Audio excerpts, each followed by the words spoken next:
Nada más una precisión, Ernesto.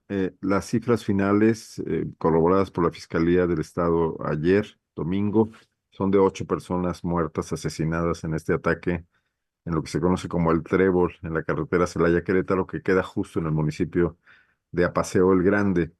Bueno, pues ya se tiene mucha información al respecto. Al menos tres de las personas asesinadas eran trabajadores de la planta Toyota, donde laboraban en sus servicios de emergencia. Eran dos bomberos y un paramédico. Del resto de las personas no se ha identificado, se sabe el nombre, pero no se sabe a qué se dedicaba.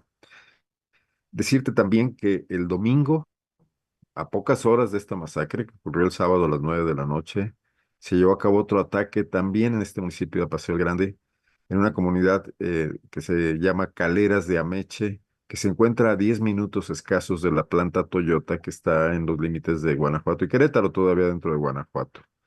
Fue en un campo de béisbol, también disparos indiscriminados, hay un muerto y al menos cuatro heridos.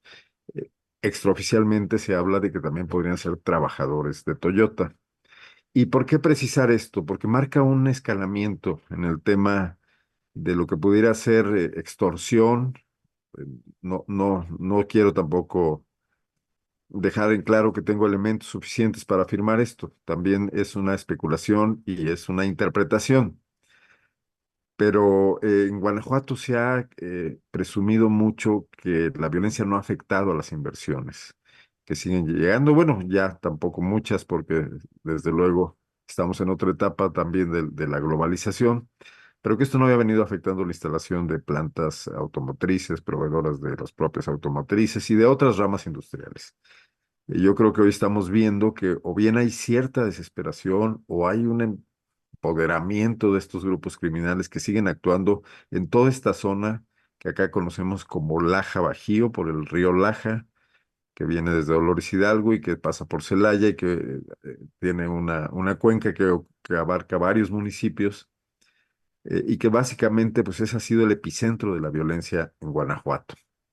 Villagrán perdón, Apaseo el Grande es un municipio gobernado por panistas, por un alcalde que está repitiendo, que es un cuadro relativamente joven del panismo, pero esto no está respetando tampoco fronteras políticas, ¿no? Celaya, que es gobernadora por Morena, que también ha tenido episodios fuertes de violencia, y todo esto marca el inicio de la administración de la primera gobernadora mujer panista en Guanajuato, Olivia Denise García Muñoz Ledo.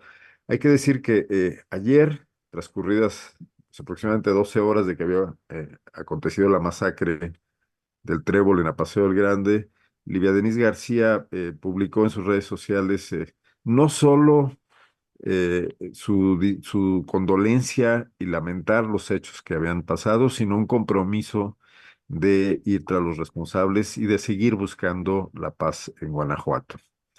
Este es un planteamiento que ha tenido desde la campaña, muy diferente a la actitud del exgobernador Diego Sinue Rodríguez Vallejo, que guardaba silencio ante este tipo de hechos, que prefería no involucrarse y que dejó todo el tema de la seguridad en manos de sus funcionarios, como el secretario de Seguridad, Álvaro Cabeza de Vaca, su vocera, Sofía Huet, y en manos de la Fiscalía Autónoma de Carlos Amarripa. Ahora hay un involucramiento de la gobernadora en el tema. Esperemos que eso dé resultados. Hay un cambio en los mandos policíacos. En la Secretaría de Seguridad hay un ex policía federal, Mauro González, y ya se avecina el retiro finalmente, tras casi 16 años, de Carlos Amarripa de la Fiscalía del Estado, ¿no? Que tiene su renuncia puesta a 31 de diciembre de este año. Ahí puede arrancar una nueva forma de enfrentar al crimen organizado. Todavía no me atrevería a llamarla estrategia porque no se acaba de dibujar una estrategia que además debe contemplar la colaboración del gobierno federal y la regeneración casi desde cero de buena parte de las policías municipales. Ya, gracias Arnoldo Cuellar.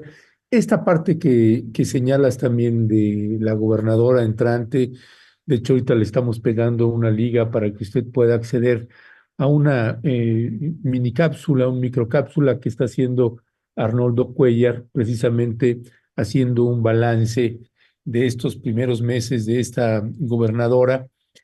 ¿Qué esperar? Porque parece ser que pues el gabinete de ella no necesariamente está mostrando mucha solidez, Arnoldo. Así es. ¿Cómo podría decírtelo? Me dedico cada semana a hacer el análisis de lo que pasa en el acontecer político de Guanajuato y es medio complicado resumirlo en pocos minutos. Pero mira, Livia García llega como una propuesta, la segunda, por cierto, y no la primera, del exgobernador saliente Diego Sinue y del grupo político compacto que él encabezaba. Hay que decir que desde 2012 el PAN ya no hace, 2012 fue la última vez que hizo contiendas internas, donde todavía los grupos panistas, los más radicales de derecha, cercanos a la ultraderecha, los más liberales, los que venían de trabajar en el gobierno federal con Vicente Fox o con Felipe Calderón, los que eran muy locales y controlaban a los votantes locales, se confrontaban. Y esto no dejaba de ser interesante. El partido mantenía un nervio democrático. Miguel Márquez lo terminó, eligió a Diego Sinue por dedazo, eliminó a sus competidores y Diego Sinue lo repitió. Solamente que no pudo dar el dedazo en favor de quien era su primer favorito, que era un funcionario de muy bajo perfil, que todo el mundo pensábamos que esto marcaba una seria continuidad, casi un maximato, ¿no? Entonces se decanta por Livia García, una política joven, emergente, mujer, que había hecho una carrera con mucha libertad dentro del panismo, ¿no? A veces marcando incluso agendas propias, a veces incluso contrarias a la- a los dictados del grupo hegemónico en el PAN, un perfil más fresco. Sin embargo, su campaña fue condicionada totalmente por el gobierno de Sinue, los gastos de su campaña, la articulación de su equipo. Entonces hay herencias, hay compromisos políticos, hay una especie de continuidad. Si bien no tan fuerte, ahí está presente. Está el mismo secretario de Finanzas, por ejemplo, Héctor Salgado Banda, un irapuatense que viene desde el gobierno de Miguel Márquez, donde dirigió el Instituto de Pensiones del Estado, que es una enorme caja chica del gobierno, muy poco fiscalizada, que como es el dinero de las pensiones y no es propiamente dinero público, aunque el gobierno aporta la parte que corresponde a las pensiones de los trabajadores, los propios trabajadores aportan, ahí hay una enorme caja de cientos de millones de pesos invertidos en cuentas bancarias, invertidos en negocios que tiene muy poco control fiscal y que ha servido para que todos los gobernantes hagan negocios por su cuenta, ¿no? En este momento, ni más ni menos, el Instituto de Pensiones, conocido como el ISEG, está financiando la construcción de 2 edificios donde se va a trasladar un porcentaje de oficinas gubernamentales de Guanajuato a Silao, en lo que era el Parque Bicentenario, que es también un espacio muerto, a un costo de más de 1.000 millones de pesos, con dinero del ISEG. ¿Qué clase de negocios se van a hacer ahí? Pues muchos. Y hay que estar atentos desde la sociedad civil, porque desde los órganos de fiscalización absolutamente nadie entra al tema. En la pasada administración, este ISEG hizo una arrendadora que le vende coches al gobierno, que lastima la competencia libre con los proveedores privados, que lo hace más caro y que tampoco rinde cuentas porque simula ser una entidad privada, porque tiene algunos socios privados. Entonces, bueno, pues Libia recibe esta continuidad entre negocios, entre corrupción, entre control político y está a duras penas tratando de librarse de ella, ¿no? Lo hizo en el área de seguridad porque ya era insostenible la incompetencia de cabeza de vaca y de Samarripa que tenía el Estado, pues en situaciones terribles de inseguridad y de violencia y de masacres, etcétera. Hay una secuela, yo creo que esto continúa, yo creo que los nuevos funcionarios aún no tienen todos los controles en el tema, pero debe aplicarse en serio, porque buena parte de su gabinete, que ella sí pudo designar, son funcionarios muy inexpertos, que la están dejando absolutamente sola, que todavía no aprenden el manejo de un gobierno que es un gobierno grande, que es un estado con un presupuesto superior a los 120.000 millones de pesos anuales.